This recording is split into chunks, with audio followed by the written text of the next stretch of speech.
Hi everyone! Ito, medyo matrabahong gawin, pero masarap at paborito ng aking mga anak. Kaya, no choice, kailangan kong gumawa para medyo makatipid. Kasi kung bibili ako, mahal. So, tuyo gourmet. Since meron akong tuyong nabili, nung nakaraan pa, so ginawa ko na siyang tuyo gourmet. Kasi gustong-gusto ng mga anak ko to.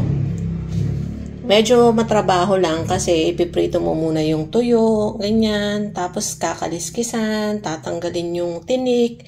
Itong ginagawa ko, tinatanggal ko na yung tinik niyan. Linilinis ko, tinatanggal ko yung kaliskis, tapos tinatanggal ko na rin yung tinik. Although hindi naman kakayanin na 100% mawala yung tinik. Meron pa rin, meron at merong matitira. Pero siguro mga nasa 98-99% natanggal na yung tinik. Kaya pag kinain, dire-diretso na, di ba? Pero sinasabihan ko pa rin yung mga anak ko na tignan pa rin nila. Baka mamaya may nasingit na tinik na medyo malaki. Mahirap kayang matinik, no? Mahirap matinik. Kaya dapat, pagkakain, tignan pa rin maigi. So, ito, hindi ko na dinagyan ng label at saka seal kasi pangkain lang naman namin to. Ilalagay ko lang yan sa ref. Pag tulad yan, ano na siya,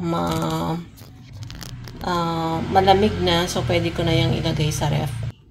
So, tulad yung nabanggit ko kanina, ito pangkain lang namin, pero pwede rin itong pang negosyo kasi nakapagbenta na ako ng tuyo gourmet nung nakaraan. Medyo matrabaho nga lang, pero sulit naman yung pagod pag nakapagbenta ka. Ayan, oh. Tsaka masarap ito. Sa video na to, hindi ko na napakita kung paano ko ginawa. Pero alam ko meron akong previous video na in-explain ko kung paano gumawa ng tuyo gourmet. So, ito, 6 bottles yung nagawa ko. Nasa almost 1 kilo yung tuyo na ginamit ko. Tapos, ang kailangan lang naman na ingredients para sa syrup. Corn oil yung ginamit ko. Corn oil, garlic, tapos ayan, naglagay tayo ng carrots, ng paminta, ng laurel leaves, paprika. Nilagyan ko ng konting asukal at saka konting suka, white vinegar. Tapos, ayan, nakagawa na tayo ng tuyo gourmet. Kasi 'di ba yung tuyo, pag yung hindi pa siya piniprito, minsan inaamag kahit nasa ref.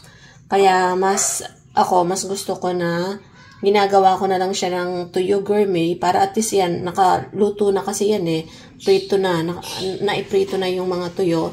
Tapos i-ref na lang para tumagal siya hanggang mga 3 to 4 weeks pag nasa fridge. Tapos, minsan, ang ginagawa pa namin bago namin kainin, pag medyo matagal-tagal na sa ref, tapos bago namin kainin, piniprito pa namin ulit yan. Ito. Masarap siya pag malutong talaga yung tuyo. Depende sa inyo.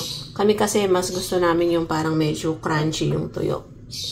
So, ayan, ang masarap na paborito ng aking mga anak, pero medyo maamoy lang pag piniprepare. Medyo maamoy at saka medyo matrabaho lang. So, there you go, everyone. Bye!